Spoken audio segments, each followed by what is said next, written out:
My mom and sister rewrote my dad's dead will behind my back and tried to hide it from me, until I found evidence that my dad provided from beyond the grave. My mom and sister rewrote my dad's dead will behind my back and tried to hide it from me until I found evidence that my dad provided from beyond the grave. I still remember how I felt when I got the text from my sister. I sat there completely nauseated, rereading it almost 100 times. Hey, there's limited seats at Dad's will reading. Thanks for understanding. You're the best. But I was not understanding. I wasn't his half-cousin, nor was I his in-law. I was his son, the only person to take care of him in his final years. And my sister, the same sister who I called to help me take care of Dad, the same one who never did, had just cut me out. My eyes danced across the screen for any clue that it was some sort of psychological prank. But as the minutes went by and the clock ticked, my blood ran cold. I felt the color drain out of my face. But grief makes you do stupid things. And that's why I made the worst decision possible to call my mom. At first, it went straight to voicemail, almost like she had hung up straight away. But luckily, after 4 more calls, she finally picked up. Her tone was joyful, excited even. "Hey, how's my chicken doing?" I took a deep breath, knowing I was about to ruin her mood.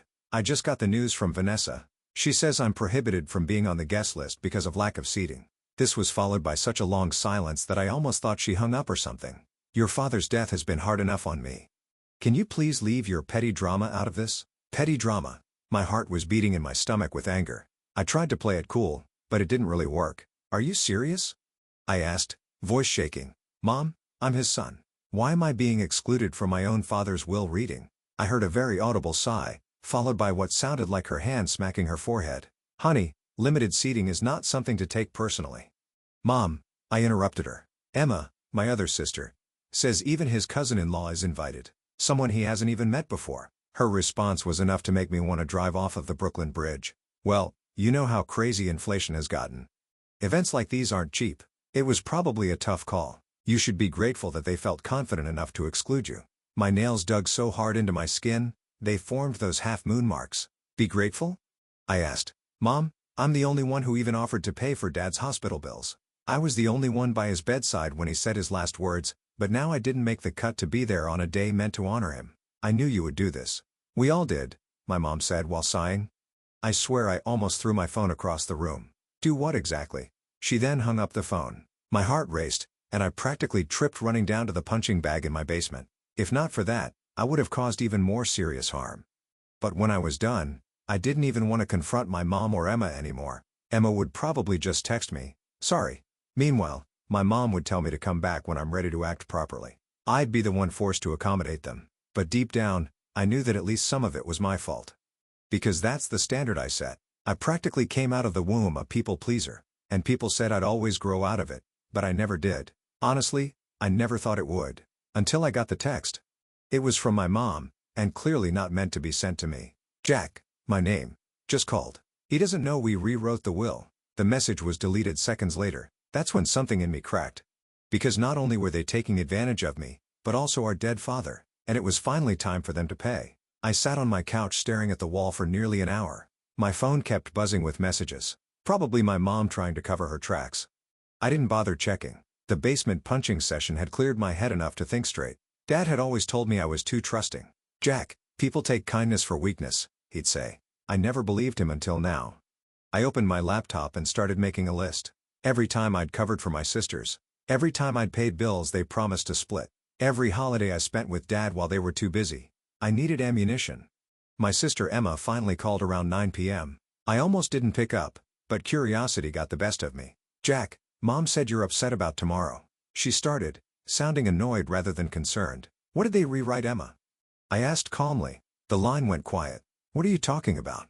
"Mom's text. She accidentally sent it to me." "What did you guys rewrite?" More silence then. "It's not what you think. Dad asked us to make some adjustments before he passed. It was his idea." I laughed. Actually laughed. Dad was on an IV drip for his final 3 weeks. He couldn't even recognize me half the time. "Try again." "Look, I can't talk about this right now. Just trust us, okay? We're family." I hung up. Family, right, the same family that couldn't be bothered to visit Dad more than twice during his 8-month battle with cancer. The same family that complained when I asked them to contribute to his medical expenses. I grabbed my car keys and headed out. I needed to see Morgan, Dad's attorney. We'd gotten friendly during Dad's illness since I was the one handling all his paperwork. It was nearly 10 p.m., but I knew Morgan often worked late at his small practice downtown. The drive gave me time to cool off. Maybe I was overreacting. Maybe Dad really had requested changes, but why keep it from me? And why exclude me from the reading? None of it made sense. Morgan's office lights were off when I arrived, but I noticed his car in the parking lot. I called his cell. "Jack, everything okay?" He answered, sounding surprised. "Not really. Are you still at the office? I need to talk." 5 minutes later, I was sitting across from Morgan in his dimly lit office. He looked tired, tie loosened and sleeves rolled up. "What's going on?" "The reading's tomorrow," he said. "That's just it. I've been told I'm not invited due to limited seating." Morgan frowned. "That's unusual. Your father specifically wanted all his children present." My stomach tightened. "Did you help my family rewrite Dad's will recently?" His expression changed instantly. "Who told you that?" "So it's true?" Morgan sighed, rubbing his temples. "Jack, I can't discuss this with you. Attorney-client privilege. I'm his son, his primary caregiver for the last 2 years. I understand. But legally, did my father authorize these changes while he was lucid?" I pressed. Morgan stood up. "I think you should leave. We'll see you at the reading tomorrow." "But I'm not invited," I reminded him. He looked genuinely confused. "That's not possible. Your father's instructions were very clear." I showed him Vanessa's text. Morgan read it twice, then handed my phone back. "This isn't right. The reading is scheduled in the main conference room. We could fit 20 people if needed." Now we were getting somewhere. "So they lied about the seating." Morgan looked uncomfortable. "Look, I can't get involved in family disputes, but I strongly suggest you attend tomorrow, 2 p.m. sharp." I thanked him and left, my mind racing. On the drive home, I called my other sister, Tara. She and I weren't close, but she'd always been the most straightforward of my siblings. She answered on the first ring. "Jack, it's late. Did you know they're excluding me from Dad's will reading?" Tara hesitated. "Yeah, Mom mentioned something about space issues." "It's a lie, Tara. I just spoke with Morgan. There's plenty of room." Another pause. "Look, I don't know what's going on exactly, but Mom and Vanessa have been having a lot of private conversations lately. Something about making things more fair." More fair. Those words hit me like a truck. Dad had always been transparent about his intentions. The house would be sold and split equally. His savings would be divided among his 4 children. His collection of vintage watches would go to me, the only one who showed any interest in them. Some of them were quite valuable. "They're trying to cut me out, aren't they?" I asked, though I already knew the answer. "I don't know details," Tara replied. "But whatever's happening, it doesn't feel right. Dad would hate this." We talked a bit longer. Tara promised to text me if she learned anything else. After hanging up, I drove to Dad's house. Technically still Dad's until the estate was settled. I had keys since I'd been the one checking on the place. The house was dark and quiet, just as I'd left it last week after clearing out the perishables. I walked through the rooms, memories flooding back with each step. Dad teaching me to tie a tie in the bathroom mirror. Dad patiently explaining algebra at the kitchen table. Dad showing me how to change oil in the garage. In his study, I noticed something odd. The painting behind his desk, a landscape Mom had always hated, was slightly crooked. Dad was meticulous about that painting. I straightened it and felt something behind it. The small wall safe I'd forgotten about. Dad had shown it to me years ago, saying it contained important papers. I tried the combination, his birthday, but it didn't work. After several more attempts with family dates, I tried the date he received his first watch from his father. The safe clicked open. Inside was a sealed envelope with my name written in Dad's handwriting. My hands shook as I opened it. The letter inside was dated just 3 weeks before he died. "Jack, if you're reading this, I'm gone, and something's happened. I've made copies of my final wishes with 3 different attorneys. Morgan has the official will. Trust no one else. You were always the only one I could count on. I'm sorry for whatever grief they're causing you now." Attached was a copy of his will, dated 5 months ago, and a list of account numbers and passwords. I sat at his desk, stunned. Dad had known this would happen. He'd prepared for it. I took photos of everything with my phone before carefully returning the documents to the safe.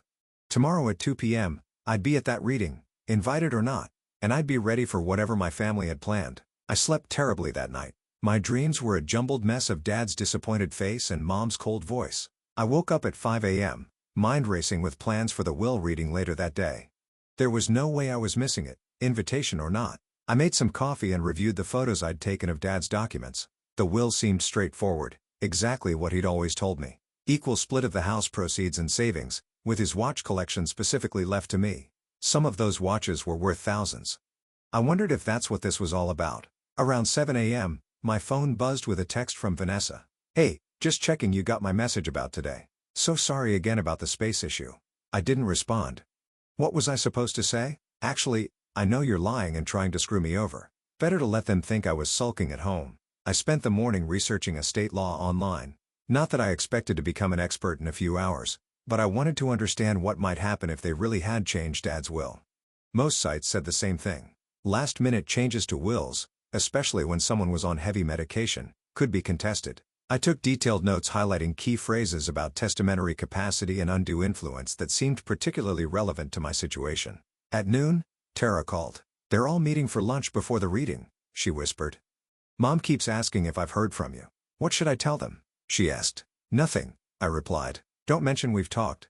Just act normal." She agreed and hung up quickly. I grabbed Dad's letter in a folder with copies of all his medical bills I'd paid, over $30,000 worth that my siblings had promised to help with when the estate was settled. I had a feeling that promise was about to evaporate. I arrived at Morgan's office building at 1:30, parking around the corner where my car wouldn't be spotted.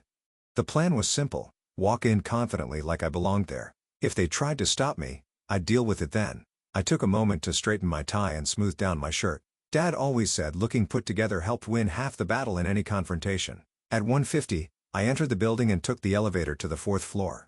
Through the glass doors of Morgan's firm, I could see my family already gathered in the reception area. Mom, looking somber and black as if this were a funeral instead of a will reading. Vanessa checking her watch nervously. Emma scrolling through her phone, looking bored. Tara standing slightly apart from the others, fidgeting with her purse strap. I took a deep breath and pushed through the doors. The receptionist looked up first. "Good afternoon. Can I help you?" Everyone turned. Mom's face went pale. Vanessa's mouth dropped open. Emma nearly dropped her phone. "Jack," Tara exclaimed, sounding genuinely relieved. "What are you doing here?" Mom hissed, recovering quickly. "I thought we discussed this." I smiled pleasantly. "Hi, everyone. I'm here for Dad's will reading." Vanessa stepped forward. "But I texted you. There's limited seating." "That's strange," I interrupted. "Because Morgan told me there's plenty of room in the conference room." He was quite surprised to hear I wasn't invited. Morgan chose that moment to emerge from his office. He paused, taking in the scene. "Jack, good. You're here. We're ready to begin if everyone would follow me." Mom shot Vanessa a look that could have melted steel. They clearly hadn't expected Morgan to welcome me so easily. I followed the group into the large conference room, which, as Morgan had said, could easily fit 20 people.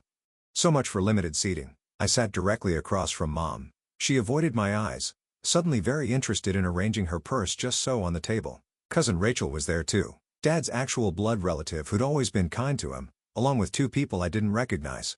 Probably the lawyers who'd helped with the rewrite. Morgan cleared his throat. "Before we begin, I need to confirm that everyone present is either named in the will or has legal standing to be here." He went around the table, noting each person's relationship to Dad. When he got to the 2 strangers, one introduced himself as Robert Davies, an attorney. "And you are representing?" Morgan asked. "Mrs. Thompson," he replied, nodding toward my mother. Morgan frowned slightly but continued. When everyone was identified, he pulled out a thick document and placed it on the table. "I have here the last will and testament of Thomas James Thompson, dated January 12th of this year." That date immediately caught my attention. Dad had been in relatively good health then, still able to make his own decisions clearly. The will I'd found in his safe was dated 5 months earlier. Morgan began reading.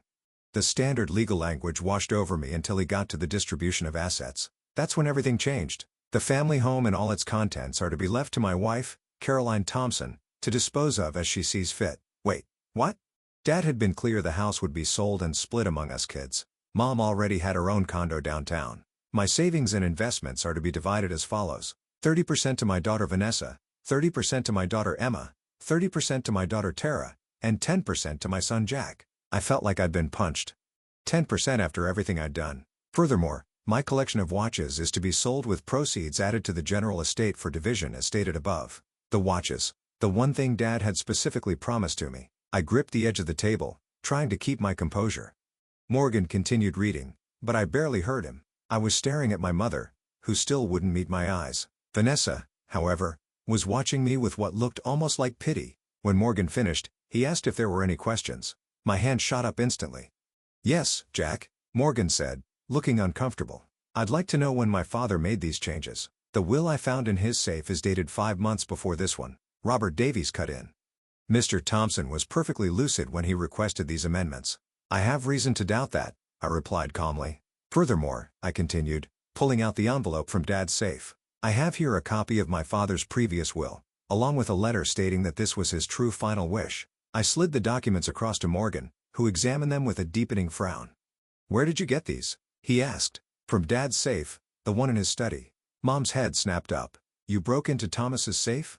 I used the combination he gave me years ago, the same way I've been accessing all his financial records to pay his medical bills for the past 2 years. Morgan was still examining the documents. This appears to be an authentic copy of the will I prepared last fall. And this letter, Robert Davies interrupted. Whatever that is, it doesn't invalidate the legal document we all just heard. The January will supersedes any previous versions, not if Dad wasn't mentally competent when he signed it, I countered. Davies smiled coldly. Do you have proof he wasn't competent? I pulled out my phone. Actually, I do. I kept a daily log of Dad's medication and mental state for his doctors. I scrolled to February. On February 15th, Dad was hospitalized for complications. He physically couldn't have been signing anything that day. The room went quiet again. Morgan cleared his throat. This raises serious concerns about the validity of the January document. Mom finally spoke up. This is ridiculous. Thomas knew exactly what he was doing. He wanted to make things fair. Fair? I couldn't help laughing. How is cutting me down to 10% fair? Because you've been living in his house rent-free for 2 years, Vanessa snapped. I moved in to take care of him, while the rest of you were too busy to visit more than once a month. Emma rolled her eyes. Here we go with the martyr routine. I pulled out the folder of medical bills. I paid over $30,000 of Dad's medical expenses out of my own pocket. You all promised to reimburse me when the estate was settled. I looked around the table. Was that part of making things fair too? Cutting me out so you wouldn't have to pay me back? Tara looked genuinely shocked. I didn't know about any of this. Mom said all the medical bills were covered by insurance. The meeting devolved from there. Morgan eventually called for a recess, asking everyone to return in 1 hour. As we filed out, Cousin Rachel caught my arm. Jack, your dad talked to me about those watches last Christmas. He was so excited to pass them on to you. Said you were the only one who appreciated their history. That nearly broke me. First, thanked her and escaped to a coffee shop across the street, needing space to think. I was reviewing Dad's letter again, when Tara slid into the seat opposite me. I swear I didn't know, she said immediately. About the medical bills or the will changes? I believed her. Tara had always been straight with me, even when we disagreed. When did they start planning this? I asked. She sighed. About a month after Dad died, Mom and Vanessa were talking about how you'd taken advantage of the situation by living in his house. They thought you were getting too much. I was there because Dad needed full-time care. I gave up my apartment to move in with him. I know that now. Mom made it sound like you were just freeloading. We talked for the rest of the hour. Tara filled me in on conversations she'd overheard. How Mom and Vanessa had convinced Emma that I was somehow manipulating Dad for financial gain. How they'd found a lawyer willing to push through changes to the will during Dad's final days. They even practiced Dad's signature, she admitted quietly. I saw Vanessa doing it one night when she thought I was asleep. My blood ran cold. They forged his signature on the new will? Tara nodded. I think so. I didn't understand what was happening at the time. When we returned to Morgan's office, the atmosphere was tense. Morgan asked to speak privately with Mom and her attorney first. They were in his office for nearly 30 minutes. When they emerged, Mom looked furious. Morgan addressed the room. In light of new information, I'm postponing any distribution of assets pending further investigation. There appear to be significant questions about the January will's authenticity. Robert Davies objected loudly, but Morgan stood firm. Either we resolve this amicably, or this will move to probate court where everything becomes public record. That got everyone's attention. The last thing any of us wanted was our family drama playing out in court, Morgan continued. I suggest the family take some time to discuss a potential compromise based on Thomas's original will, the one from September that appears to reflect his true wishes. Mom grabbed her purse. This is outrageous. Come on, girls. She stormed out, with Vanessa and Emma following quickly behind. Tara hesitated, then gave me a small nod before joining them. I stayed behind to speak with Morgan. He looked exhausted. I'm sorry, Jack. I should have questioned these changes more thoroughly. Your father was my client for 20 years. I knew something wasn't right. What happens now? He sighed. Without a clear resolution, this could drag on for months in probate court. Your mother seems determined to fight, and if I can prove the signature was forged, Morgan's eyebrows shot up.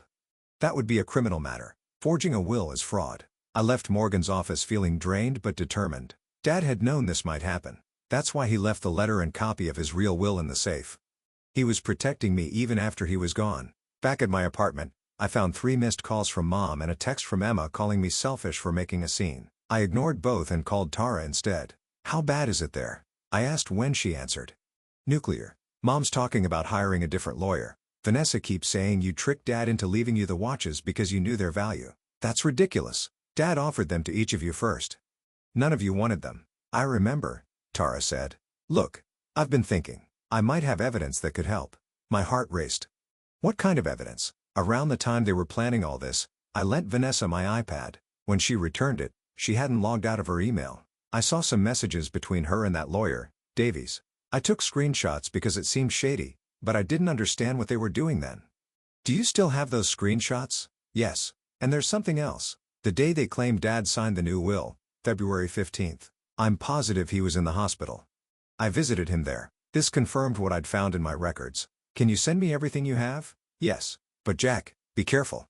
Mom is really angry. I've never seen her like this." After hanging up, I went through Dad's medication logs again. Sure enough, on February 15th, Dad had been admitted to the hospital for complications. He physically couldn't have been at Morgan's office signing a new will. Tara's screenshots arrived an hour later. The emails were damning. Vanessa and Davies discussing how to modify the will without alerting Morgan. Davies suggesting they find a more agreeable attorney to witness the new document. Most shocking was an email where Vanessa explicitly mentioned practicing Dad's signature. I forwarded everything to Morgan with a brief explanation. His response came within minutes. "Come to my office tomorrow morning. Bring Tara if she's willing." That night, I couldn't sleep again. I kept thinking about Dad's words.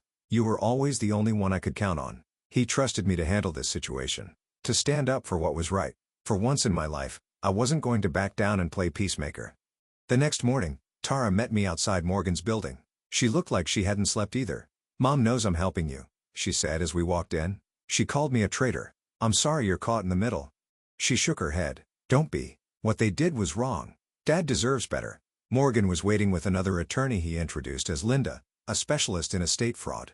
We spent 2 hours going through everything. The medication logs, hospital records confirming Dad's admission on February 15th, Tara's screenshots, and Dad's letter. "This is more than enough to invalidate the January will," Linda concluded. "The question is whether you want to pursue criminal charges for the forgery." I looked at Tara, who seemed uncomfortable with the idea of our sister facing criminal charges. "Let's start by invalidating the fake will," I decided. "I want Dad's real wishes honored. The rest can wait." Morgan nodded. "I'll contact Caroline and her attorney today. Given the evidence, they would be wise to drop their claims immediately." We were just wrapping up when Morgan's receptionist buzzed. "Mr. Thompson, your mother and sisters are here demanding to see you." Morgan raised his eyebrows. "Do you want to speak with them now?" I nodded. Might as well face this head-on. They filed in looking like a united front. Mom leading, Vanessa and Emma flanking her. All 3 stopped short when they saw Tara sitting beside me. "So this is where you disappeared to?" Mom said coldly to Tara. Then to me, "Haven't you caused enough trouble? Your father would be ashamed of how you're tearing this family apart." That was rich. Coming from the woman who helped forge his will, I stayed calm. Morgan has evidence that the January will is fraudulent. Dad was in the hospital on February 15th and couldn't have signed it. Vanessa paled visibly. Emma looked confused. "What are you talking about?" Emma asked. "Tell her, Vanessa," I said. "Tell her how you practiced Dad's signature. How you and Mom plan to cut me out and keep the money I spent on Dad's care." "That's not, we were just trying to make things fair," Vanessa stammered. Morgan intervened. "Mrs. Thompson, we have clear evidence of fraud. The January document will not stand. You have 2 options. Accept Thomas's original will as valid, or take this to court where all these details will become public record." Mom glared at me. "You always were too sensitive, just like your father." "Thank you," I replied simply. Dad had been the most decent person I knew. It was a compliment. After a tense silence, Mom finally nodded. "Fine. Use the original will, but don't expect this family to ever be the same." "It hasn't been the same since you decided to dishonor Dad's wishes," I said quietly. They left without another word, Emma shooting confused glances between everyone. Only Vanessa looked back, her expression unreadable. Morgan assured us he would handle the paperwork to reinstate Dad's original will. As we left his office, Tara linked her arm through mine. "Dad would be proud of you," she said. "Standing up for yourself finally. I'm not sure he'd be happy about the family being divided like this." She shook her head. "The division was already there. You just refuse to be the only one making sacrifices anymore." We walked to a nearby park and sat watching people go about their normal lives, untouched by our family drama. The autumn leaves were beginning to fall, creating a colorful carpet beneath our feet. I remembered how Dad used to take me to the same park when I was young, teaching me about the different trees and why their leaves changed colors. What happens now? Tara asked, breaking my reverie. I thought about Dad's watch collection waiting in his study, about the house that would now be sold and shared equally, about the relationships that might never heal. Now we honor Dad properly, I said. The way he deserved. Tara nodded. I'd like that. The next few weeks were difficult. Mom refused to speak to me, and Vanessa followed her lead. Emma was caught in the middle, occasionally texting to ask questions about what really happened. I answered honestly each time. The truth would come out eventually, and maybe some relationships could be salvaged. Morgan finalized the paperwork to invalidate the fraudulent will. Dad's original wishes would be honored. The house sold and proceeds split equally. His savings divided fairly among his children and his beloved watch collection coming to me, just as he'd always intended. When the day came to clean out his study, I invited all my siblings. Only Tara showed up. Together, we carefully cataloged each timepiece, and she listened as I shared the stories Dad had told me about each one. The military watch his father had worn in World War II, the delicate dress watch he'd bought to celebrate his first promotion, the sturdy diving watch that had survived his sailing adventures in his younger days. He really did love these, didn't he? Tara said, handling each one with care. They weren't just things to him, I explained. They were memories, connections to the past. As the estate settlement progressed, I kept one promise to myself. I would not let bitterness consume me. Dad wouldn't have wanted that. He'd faced disappointments in his life too, but always managed to move forward with dignity. For the first time since Dad died, I felt like I could breathe again. The people-pleaser in me had finally found a line he wouldn't cross. Dad had trusted me to do the right thing, and I had. The rest would sort itself out in time. The next few weeks were a weird mix of emotions. I felt relief that Dad's real will was being honored, but also this hollow ache knowing my family relationships were pretty much in shambles. Mom and Vanessa still weren't speaking to me. Emma was sending confused texts every few days. At least I had Tara in my corner. Morgan called with updates about once a week. The process was moving along without any more dramatic challenges. The house would be listed for sale soon, and Dad's accounts were being tallied for equal distribution. The watch collection officially became mine once the paperwork cleared. I spent a Saturday afternoon cleaning Dad's watches. Each one needed to be carefully wiped down, the mechanisms checked, and then stored properly in their cases. Dad had taught me how to maintain them years ago. It was strangely calming work that let my mind wander. My phone buzzed with a text from Emma. Can we talk? Like in person? That was unexpected. I texted back that she could come over tomorrow afternoon. I wasn't sure what she wanted, but at least she was reaching out. Maybe there was hope for saving at least one relationship. The next day, Emma arrived looking nervous. She'd never been to my apartment before, which said something about our relationship right there. Nice place, she said, glancing around as I led her to the living room. Thanks. Coffee? Sure. After getting her a cup, I sat across from her, waiting. Emma fiddled with her mug, not making eye contact. So, she finally said, I've been talking to Mom and Vanessa, and then to Tara. I'm getting completely different stories about what happened. I nodded. I bet. Mom says you manipulated Dad when he was sick. Vanessa says you're just greedy about the watches. Tara says they committed fraud. What do you think happened? I asked. She frowned. That's why I'm here. I want to hear your side directly. I told her everything. Finding Dad's letter, discovering the hospital records, Tara's screenshots of the emails. Emma listened without interrupting, her expression becoming increasingly troubled. They really forged his signature? She asked when I finished. According to Tara's evidence, yes. Emma put down her cup. Why would they do that? It's so extreme. I shrugged. Money changes people. Or maybe it just reveals who they already were. Did you really pay all those medical bills yourself? I grabbed the folder of receipts I'd kept and handed it to her. They promised to reimburse me when the estate settled. I'm guessing that's part of why they wanted to cut me out. Emma flipped through the papers, her eyes widening at the amounts. I had no idea. Mom said everything was covered by insurance. Insurance covered some, not all. She closed the folder, looking genuinely upset. Jack, I'm sorry. I should have asked more questions. It wasn't quite an apology for her part in everything, but it was something. We talked for another hour. Emma admitted she'd been mostly going along with Mom and Vanessa because it was easier. She hadn't actually understood what they were doing.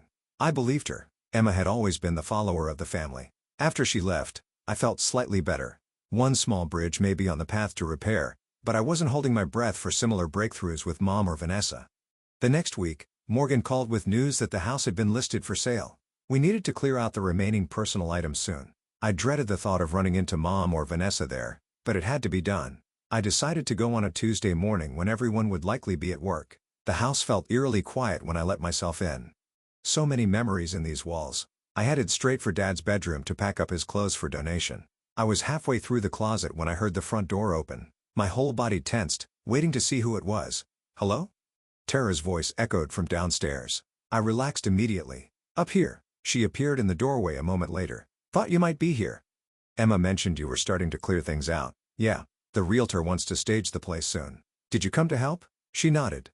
"And to grab some photo albums if that's okay." We worked side by side, sorting through Dad's possessions. It was easier with Tara there, turning the sad task into something almost pleasant as we shared memories about the items we found. In his nightstand drawer, I discovered a small jewelry box I'd never seen before. Inside was a tie pin I recognized immediately. It had belonged to Grandpa, Dad's father. There was a note tucked into the lid for Jack, a man who understands the value of family. My throat tightened. Dad had left little surprises like this throughout the house, I realized. Things he wanted specific people to have that weren't valuable enough to list in the will. "You okay?" Tara asked, noticing my expression. I showed her the tie pin and note. He knew.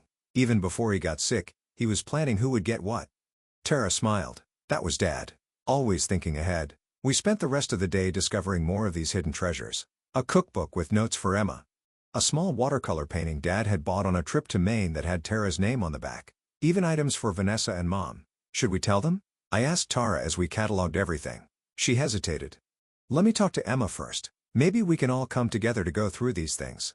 It might help heal some wounds." I wasn't convinced Mom or Vanessa would be interested in healing, but I agreed. This wasn't about me anymore. It was about honoring Dad. 3 days later, I got a surprising text from Vanessa. "Emma said there are things Dad left specifically for us. Is that true?" I confirmed it was, adding that I'd set everything aside in labeled boxes. She didn't respond immediately. When she finally did, it was just, "When can I come see?" We arranged for all 4 siblings to meet at the house that weekend. I deliberately didn't invite Mom. That bridge seemed too damaged to repair right now. I arrived early to make sure everything was organized, feeling strangely nervous about seeing Vanessa. Emma arrived first, then Tara. We chatted awkwardly in the kitchen, avoiding any mention of the will situation. When Vanessa finally showed up, 20 minutes late, the tension in the room doubled. "Hi," she said stiffly, not quite meeting my eyes. "Thanks for coming," I replied. "The boxes are in the living room." We moved to the living room where I'd organized everything. 4 boxes labeled with our names, plus 1 for Mom that I'd set aside. I explained how Tara and I had found Dad's hidden gifts throughout the house. "He must have been planning this for years," I said. "Some of the notes are dated from before he got sick." Vanessa picked up her box first, opening it cautiously as if expecting a trick. Inside was a leather-bound journal, Dad's travel diary from the year he backpacked through Europe after college. Vanessa had always talked about wanting to travel the same route someday. "He remembered," she whispered, running her fingers over the worn cover. Emma found a first edition of her favorite childhood book, with a note saying it had taken him years to track down. Tara discovered more than just the painting. There was also a small wooden box containing seashells they'd collected together at the beach when she was little. My box contained several items beyond the tie pin: a pocket compass Dad had carried when he taught me to hike, his favorite fountain pen, and a handwritten list of all the life advice he'd tried to pass on to me over the years. We sat there silently, each absorbed in our own discoveries. Then Vanessa did something that shocked me. She started to cry. "I'm sorry," she managed between sobs. "I'm so sorry, Jack." I froze, completely unprepared for this. Emma and Tara looked equally surprised. "Dad would be so disappointed in me," Vanessa continued. Mom was so upset about how much time you spent with him at the end. She kept saying you were manipulating him." I believed her because it was easier than admitting we'd abandoned him. I didn't know what to say. Part of me wanted to stay angry, to make her grovel for forgiveness. But looking around at the evidence of Dad's careful planning, his desire for us to remain a family even after he was gone, I couldn't hold on to that anger. "He knew who was really there for him," I said quietly. "That's why he left that letter in the safe." Vanessa nodded miserably. "Mom still doesn't get it. She thinks you tricked him somehow." "I know. That's her choice." We spent the next few hours going through more of Dad's things together, deciding as a group what to keep, what to donate, what to sell with the house. It wasn't perfect. There were still moments of tension, old resentments bubbling up, but it was progress. By the end of the day, something had shifted. We ordered pizza and sat in the kitchen eating off paper plates, just like we used to when Dad would declare kitchen picnic night during our childhood. "What about Mom's box?" Emma asked, gesturing to the 5th box I'd set aside. "I'll give it to her," Vanessa offered. Maybe it will help her come around. I didn't have much hope for that, but I appreciated the gesture. The house sold quickly, going to a young family with 2 kids who loved the big backyard. Our equal shares of the proceeds were deposited directly to our accounts. The rest of Dad's assets were divided exactly as his original will specified. Mom never did come around. She refused her box of Dad's mementos at first, though Emma told me she eventually took it. We settled into a cold peace, exchanging stilted greetings at Emma's birthday dinner, but nothing more. I had accepted that some relationships couldn't be fixed. A month after everything was settled, I hosted a small dinner at my apartment. Just me, Tara, and Emma. Vanessa had been invited but cancelled last minute, falling back into old patterns. Still, it was more family than I'd had around my table in years. I brought out Dad's favorite watches to show them, explaining the history of each piece. They actually seemed interested, asking questions and handling them carefully. "What will you do with them?" Emma asked. "Some of these must be worth a lot. Keep them, pass them down someday." I smiled, thinking of Dad's meticulous care for each timepiece. "They're not just about the money, they're part of his legacy." Tara raised her glass. "To Dad." "To Dad," Emma and I echoed. Later that night, after they'd gone, I sat looking at the tie pin Dad had left me. "A man who understands the value of family," his note had said. I hadn't fully understood what he meant until now. Family wasn't just about blood or legal documents or who got what inheritance. It was about who showed up when it mattered, who fought for what was right even when it was hard. Dad had known that all along. I placed the tie pin carefully back in its box. Tomorrow, I'd wear it to my new job interview. It felt right to carry a piece of Dad with me as I moved forward. He taught me to stand up for myself. Finally, it was the most valuable inheritance he could have left.